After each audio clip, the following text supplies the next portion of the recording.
from Dodge, coming on big for 65. Go see Dodge!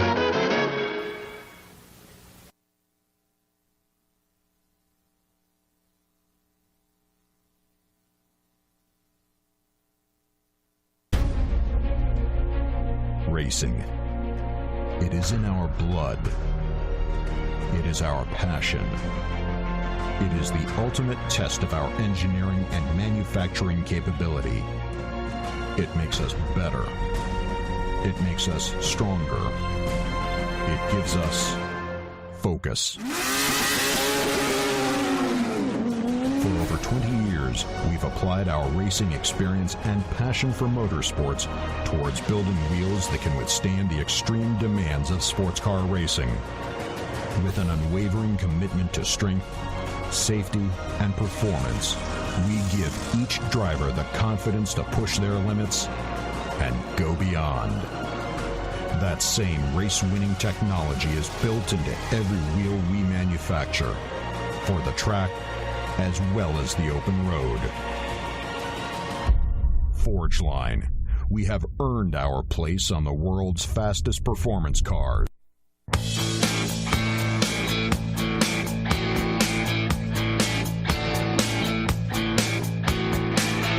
Welcome back to GAAS. I'm Hotrod Bob Beck. You've got GAAS, the Great American Auto Scene, with our co-host tonight, Randy Kerdoon, from Talking About Cars. Was that Britney Spears in that commercial? You know, it could have been. I don't know. It's Forge Line Wheels. They only get the best. I guess so. There you go. Yeah. And Bruce, he's back there working the board. We only get the best. We only get the best. All right, we talked about the Chrysler Performance West show going to be happening this weekend. Also happening this weekend is going to be the Fabulous Ford Show. Now, this year, it is going to be at the Anaheim Stadium area where the Angels play. And this show has gotten bigger and bigger. 1,800 cars are entered this weekend. It's a one-day show. It's only on Sunday. But on Saturday, we'll be doing the setup, getting ready. There'll be drifting. There'll be a manufacturer's midway. There's going to be on-stage interviews, and I'm going to get to talk to Miss Hurst Shifter, Linda Vaughn. She's going to be there. Now, Cleo Shelby was also going to be there. Unfortunately, Cleo had some medical issues. Her appendix burst a couple of weeks ago. So she is still recuperating. Yikes. We want to wish her the best. But these are some of the cars that are going to be out there. This was taken last year at Knott's Berry Farm, where the show had been for some 20-odd years, and now is moved to Anaheim Stadium. It's going to be bigger and better than ever before, with more manufacturers, more vendors, drifting.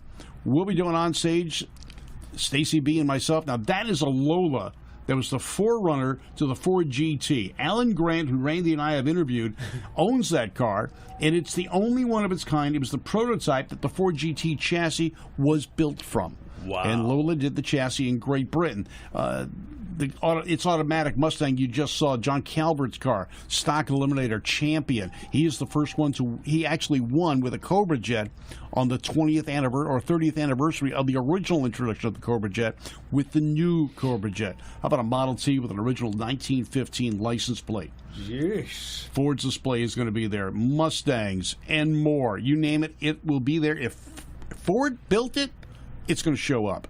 And I know if it my runs, it runs. If it runs, it gets there. If it doesn't, yeah, you got AAA. Whatever. Yeah, exactly. All right, look at how low that Ford is. Now, here's a real Ford current GT that was there. Lincoln, Bruce. Oh, look at that one there, Bruce. Does that look familiar? Yeah, the one in the distance was supposed to be there this Sunday. Yeah, here's another Ford GT shot. What's the matter with your Lincoln? You know, there's nothing wrong with a Lincoln that a good foot that isn't broken wouldn't fix because because I broke the wrong foot. I can't drive. Yeah. Oh, so Bruce is on it. Now, look at that. I mean, this is a radiator cap on a Ford. That's gorgeous. This is the years when the Continental and the That's Thunderbird. a T-Bird there, yeah. And the T-Bird shared chassis and also had the suicide doors. There's a bunch of Edsels. Last year we had the number one Edsel. The first Edsel off the assembly line was at the Fabulous Ford Show. And they had it was still in all original, including the factory rust. Now here's a car you don't see very often. And there's the number one. Now you don't see it anymore. Now you don't see it anymore. Mercury spoiler, you got some T-Birds there. Quick. This is favorite T-Bird is what? My favorite T-Bird? Yeah. 58. 58, really? I like the first Square Birds. Ah, How about you, Randy? I kind of like the 61 to 63s. Yeah, those are cool too. If I was going to go for one of those, it'd have to be the Roadster with the headrest. So it looks like the Sports Roadster, whatever they call it. Yeah. Admittedly, I'm a little ordinary here. 57. Really? Very nice. I remember as a kid, used to get these little cars out of Alphabets. Yeah. And they had that Ford Roadster, the T-Bird from 62, 63. Alphabets gave you toys in them? Scary but true. I didn't know that. Yeah. A lot of great Fords, flathead Fords. Last year, the featured vehicles were flathead V8 Fords. The first V8 came out from Ford. The first economical or low-price vehicle V8 came out in 1962. Ooh, Starlight. Look at 32. those. Excuse me, 32. Yeah, big Galaxies. The Galaxy Club comes 1960, yeah, right there. Well, not there. No, not there. That's a Candygram. And that's a Pinto with a V8, so someone fixed all the problems with that car. And in one there film, you go. That's a 1960. I believe for a good time, that was like the only Ford of that era that did not have a circular taillight. Yeah, 1960. Yeah, they for some reason made it a D shape. Upside down. Yeah, and then I think the bumper reflected the other half of the D, Yeah. so you could sort of get the circle out of it. I don't know if they have There's a Pangera. A Pangra. Pangera. It was or Pangra, yeah, like a Pantera. It was a Pangra, and it had a nose would flip up headlights, different dashboard, and a bunch of things. It was a real car. It wasn't just something that someone came up with. What was it made out of, though? Or was it was its own thing? It was its own thing. Oh, They took Pintos and modified. That Lincoln looks awful familiar, Bruce. Yeah, gee. I think we were actually filming the woman standing in front of us. Is that what it was? Yeah. And the SoCal Falcon Club shows up. Yeah, that's set up like an Australian Falcon. I was going to say, that almost looked like an Australian Falcon. Yeah, and Peg, my wife, and I started the Southern California Falcon Association way back about 15, 16 years ago. Did you really? We did, and they are a significant part of the Fabulous Ford Show. There's a GT, the previous generation GT. Man. Not a GT40, but a GT. Econo line right there. And with the windows, they were actually called Falcons, believe it or else. That's right. Originally, they were called Falcons. Yeah, but the window one. And there we go. There's a Pantera. Now, Pantera was a import that used a Ford engine. It was sold through the Mercury dealers. Mm-hmm. And it was a great car as long as you didn't go anywhere near water. They rusted on contact. I see. So if you get one now, it's probably all been fixed. They fixed the problem. The biggest problems they had was heating and rusting. So if it didn't overheat, it was rusting away in the meantime. But they're an excellent car. It was the first exotic Ford brought in as a regular production car, and it was sold through Mercury dealers. It was less than $10,000 back then, and up until a few years ago, they still were. Now they're off the charts because everyone's found them, and they've realized how significant a car that was. But this weekend, Sunday, at Anaheim Stadium, where the Angels play, it's going to be drifting, car show, manufacturers midway, plus vendors, plus food, plus celebrities. This sounds familiar. Yeah, it sounds familiar. Yeah. Just kind of like I said, with a competing brand. But Fabulous Fords forever. If you haven't got your vehicle entered already, it's too late. No day of show entries. Really? They're already sold out with 1,800 entries. Somebody can take my spot. Yes, I am hoping about it. Oh, yeah. Oh, my gosh. Yeah, well, we're going to be there with Peg's car. It's going to be in that area with her Sell your Ford, get a Chrysler, come to our show. You won't break another foot. Yeah, exactly. You won't have a problem. You see, we actually have room, not that much room, but we do have room. Yeah. So they got plenty. And they're on the grass. Next time, maybe. I know. Dude, see, that's pretty sweet to be on the... Yeah. Okay. Okie dokie here. This show's going to pot. It's already, no. Dude, hey, we are high. We are on the second floor. Yeah, there you go. Higher than most. You guys were at the Classic Auto Show a few weeks ago. Mm-hmm. And here's some scenes from that very show. Yeah, it was a great show. It was a 2-day show, Classic Auto Show, featuring the stars of the Motor Trend Network.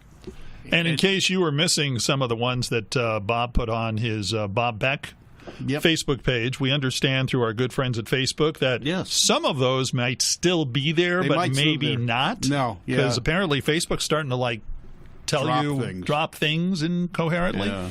So it's not some, as far as you know, some copyright thing. They were your photos. Well, what they've done is not photos, more. I think just videos and in our interviews. Oh. So the reason I threw that in there was because to plug the fact that what did get bounced off BobBeck.com will eventually show up on Talking About Cars. Okay, because we've been doing some of those videos and some of those, not those videos, but some of those interviews on Talking About Cars. And a new Talking About Cars, by the way, will be up on Thursday. Yeah, and if you tune in before that, you can check out our interview with the guys from JDM Legends. That's right. That's on right now. The Japanese import guys. They got a great show on Motor Trend. They're working on Datsuns and Toyotas and such. They'll even help you import your favorite Japanese car that may not be sold here. Gary Wales' car, I believe, right there. Our club members. One of them. That was an award-winning car. If the Classic was about all cars, not just Japanese or American, it was all cars, and it features some of the great. Here's some British Nashes. Yeah, they're Metropolitans, and they have British engines in them. Yeah, now here's a cake going around with a little Mini circulating. There was a Mini Cooper area. These are the original Minis, not the ones you see on the roads today. Right. This will fit inside one of those Minis. They are tiny. And look at that, a mini truck. Mini pickup truck for mini loads. And then Citroen. Oh, yeah, we saw these Citroens. They were great looking. The Corvette display, they had the wagons there. Those were cool. I think they're so cool, yeah. And they had one that the fender was taken off because they came off real easy, and it showed the whole working suspension. It is nothing like any normal person would think about. That four-door you just saw with the weird shape, that also is a Citroen. Yes. Yeah, I believe they called it an Abbey. That might be the ugliest car I might have seen recently. Bruce got a picture of those Corvairs. Go back to those Corvairs. Okay, back to the Corvairs. Back to the Corvairs. Okay. We were right across from those Corvairs. Okay. And you missed us. I walked right You walked right by past you. us. That silver Corvair was V8 powered. It has what's called the Crown Kit in it. It is a small block Chevy behind the driver's head, connected to a reversed or flipped over Corvair transaxle. Oh. And it had downdraft carburetors. It was an amazing machine. Building right next to us had all the Volkswagens, and these were beautiful. If you just look to the left. Oh, this was interesting. Can you imagine driving this street down the street? You can't. No. Because Disco Ball Pinto. Yeah, the Disco Ball Pinto. Yeah. I don't know why, but there it is. Yeah. But there was such a variety of cars. You name it, if it had wheels on it, it showed up. There's a Tornado.